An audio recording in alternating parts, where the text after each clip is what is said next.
सत श्री अकाल, जय भीम, जोहार। मेरा नाम है नवीन कुमार।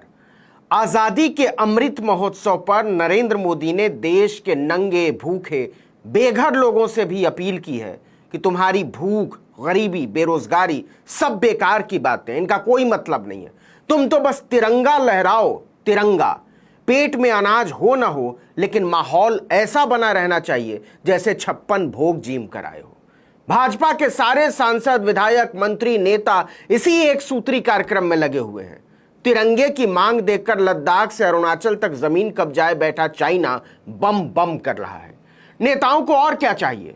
कोई ये न पूछ ले कि 1200 रुपए का सिलेंडर क्यों बेच रहे हो, कोई ये न पूछ ले कि 200 रुपए का तेल क्यों बेच रहे हो, कोई ये न पूछ ले कि 100 रुपए का पेट्रोल क्यों बेच रहे हो, कोई ये न पूछ ले कि डॉलर 80 का क्यों हो गया, कोई ये न पूछ ले कि चाइना को दिखाने वाली लाल लाल आंखों का गोटा किस गटर में गिर गया। तो सरजीत जनता के जरूरी सवालों से भागते भाजपाइयों ने एक जबरदस्त मेला लगाया लाल किले के सामने। हर घर तिरंगा बाइक रैली। इसमें भांति भांति के भाजपाई बाइक लेकर शामिल हुए। मूछ वाले, मुरेठा वाले, पगड़ी वाले, गॉगल्स वाले, गमछे वाले, रिब्बन वाले, फित्ते वाले, स्त्री, पुरुष, बुजुर्ग, नौजवान, हर तरह के भाजपाई। राष्ट्रपति बनने की संभावना से खारिज कर दिए गए राज्यसभा के सभापति श्री वेंकैया नायडू साक्षात पधारे थे तिरंगा रैली को हरी झंडी दिखाने के लिए। लाल किले से विजय चौक यानी इंडिया गेट तक माहौल तिरंगामय हो गया था। गोवा से अगाध प्यार करने वाली मैडम स्मृति ईरानी स्कूटी पर झंडा लहराती हुई आगे आगे थी। रिंकिया के पापा मनोज तिवारी बुलेट से थे। साध्वी निरंजन ज्योति ने भी बुलेट थाम रखा था। हवा में उड़ने वाले वीके सिंह भी आधे घंटे के लिए बुलेटबाज हो गए थे। आजमगढ़ से जीते हुए नए नवेले सांसद निरहुआ थे। झारखंड वाले निशिकांत दुबे थे। प्रहलाद जोशी थे। पीयूष गोयल थे। और पीछे पीछे हजारों कार्यकर्ता भूख, प्यास, गरीबी, बेरोजगारी को तिलहंडे में डालकर हजारों कार्यकर्ता लहराते हुए नेताओं के पीछे लाल किले से इंडिया गेट की ओर लहराते चले जा रहे थे। कुल मिलाकर विहंगम दृश्य था। लेकिन इस विहंगम दृश्य पर जब दिल्ली पुलिस ने नजर डाली तो खरमंडल हो गया। पता चला कि तिरंगे के नाम पर लोगों ने नियम कानून का फलूदा बना डाला था।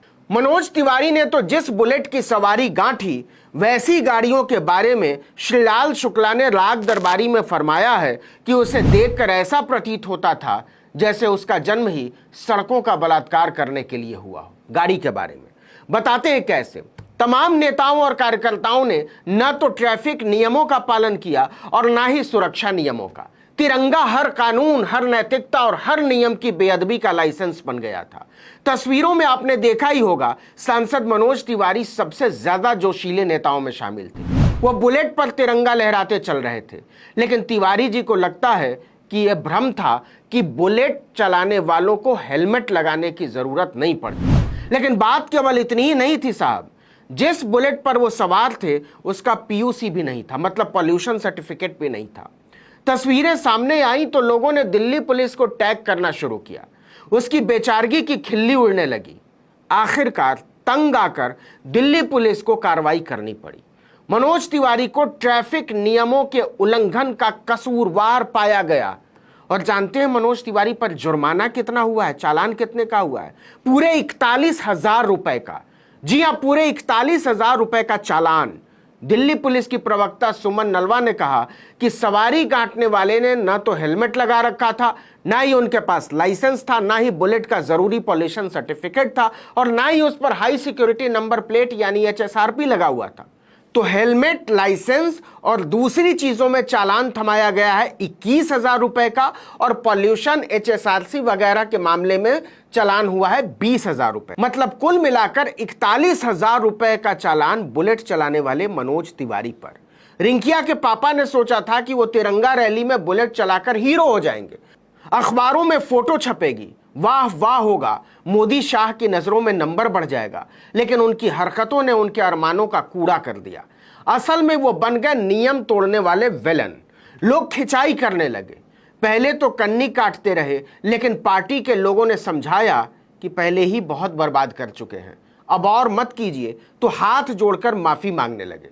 मनोज तिवारी ने ट्वीट किया कि आज हेलमेट न पहनने के लिए माफी मांगता हूं, मैं चालान भरूंगा। आपसे निवेदन है कि बिना हेलमेट दोपहिया वाहन न चलाएं। सावधानी से चलें, आपके परिवार और दोस्तों को आपकी जरूरत है। ये तो ठीक है सांसद महोदय, लेकिन जब नेता ही कानून का कचूमर बनाएगा तो उसके समर्थकों और अनुयायियों को रोकेगा कौन और टोकेगा कौन?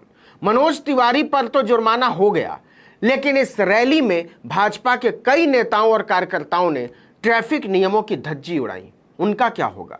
बिना हेलमेट के रैली में शामिल हुए, पॉल्यूशन सर्टिफिकेट और नंबर प्लेट तो देखने वाला ही कोई नहीं था। चलिए अब इन सारे मुद्दों को भी किनारे रख देते हैं, मूल सवाल पर लौटते हैं। क्या यह अवसर वाकई जश्न मनाने का है? किस बात का जश्न है ये? नौजवानों के भविष्य को ठेके पर डाला जा रहा है, इस बात का जश्न? अग्निपथ स्कीम ने आग लगा रखी है। सरकार की अपनी रिपोर्ट कह रही है कि सरकारी स्कूलों पर ताले लगते जा रहे हैं। सरकार की अपनी रिपोर्ट कह रही है कि देश गड्ढे में जा रहा है। हमारे पास नौजवानों को देने के लिए नौकरी नहीं है, काम नहीं है, इस बात का जश्न? हमारे पास इलाज कराने के लिए डॉक्टर नहीं है, इस बात का जश्न? हमारे पास दवाइयों के पैसे नहीं हैं, किस बात का जश्न है ये? सरकार की अपनी रिपोर्ट कह रही है कि बच्चों को किताबें नहीं मिल रही हैं। सरकार की अपनी रिपोर्टें कह रही है कि हमारे बैंक डूब रहे हैं, लोगों की उम्मीदें मर रही हैं, एक से एक पढ़े लिखे हुनरमंद लोग सड़कों पर धक्के खा रहे हैं। फिर किस बात का जश्न है ये? एक बार फिर से 15 अगस्त 1947 का दिन याद करने की जरूरत है। दिल्ली तिरंगे के जश्न में डूबी हुई थी। अंग्रेजों के सामान जहाजों में लादे जा रहे थे। देश के अलग अलग हिस्सों में तिरंगे लहराए जा रहे थे। वो हमारी आजादी का पहला दिन था, लेकिन इस पूरे महोत्सव में वो आदमी कहीं नहीं था जिसकी वजह से यह दिन आया था। वो आदमी था गांधी, मोहनदास करमचंद गांधी। वो दिल्ली से 1,500 किलोमीटर दूर नोआखाली में लोगों के जख्म भर रहे थे। आज आजादी के 75वें साल में वो जख्म उस रोज से कहीं ज्यादा गहरे हैं, उस रोज से कहीं ज्यादा भारी हैं, उस रोज से कहीं ज्यादा दर्दनाक हैं। लेकिन उस रोज और आज में एक फर्क है।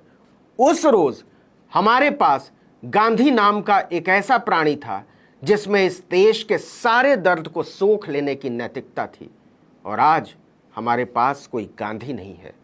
इतना ही नहीं, हमारे नए राजाओं की नजरों में गांधीवाद एक पतित अवधारणा है, और ये उनकी आंखों में खटकता है नासूर की तरह। इस वीडियो में इतना ही, लेकिन अगर आपने आर्टिकल 19 इंडिया को अब तक सब्सक्राइब